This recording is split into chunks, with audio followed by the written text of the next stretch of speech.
好啊，歡迎嚟到雙職媽媽平台，我係 Yanni。咁今日咧，其實我又想分享一下就係咧，我慢性發炎、個濕疹、慢性發炎啦，同埋糖嘅關係嘅。如果大家咧都係有呢個情況嘅話，想了解多啲嘅話，就記得收睇落去，記得 subscribe、share 同埋 like 我嘅 channel 啊！事不宜遲，即刻開始。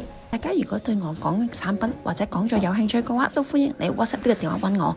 啦，咁咧其實我哋有慢性嘅即係嗰啲濕疹咧，其實咩慢性濕疹咪即係慢性發炎啫嘛，咁即係嗰個時間會搞你好耐，咁同埋咧你個傷口總係會濕濕滴滴咁樣嗰啲咧，咁同埋好痕啊，咁呢啲咪慢性發炎咯。咁我哋係不能夠食糖嘅，咁點解咧？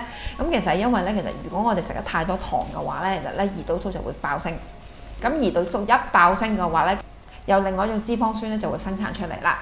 嗰個脂肪酸就叫花生四烯酸，咁啊呢啲好醫學嘅名咧，咁就無謂記啦。咁其實呢種脂肪酸咧就會令到我哋嘅發炎細胞咧就好快地增長啊，所以咧會令到我哋嗰個好快地即係會更加嚴重啦。通常咧，譬如你有發炎啊、有濕疹啊，或者係有啲譬如我之前成日咳嘅話咧，其實咧我都係唔會食糖㗎，因為咧其實咧一食糖就好快見真章㗎。咁亦都較早之前咧，其實都有段片就話其實咧糖咧係同衰老係有個直接關係嘅。咁所以大家咧我都希望大家咧可以盡量戒糖，同埋咧其實咧我都唔會俾我女食咁多糖嘅，盡力啦。咁所以咧如果今日你係做緊父母嘅你咧，就千祈唔好養成俾小朋友飲甜嘅習慣。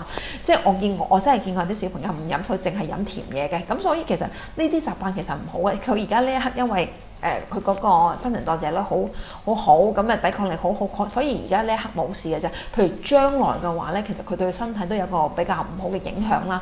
咁所以咧，其實我喺度咧都希望大家咧俾多啲水去飲，俾多啲水又得㗎，清水又得㗎啦。好啦，咁今日分享到呢度，我哋下次見嚇，拜拜。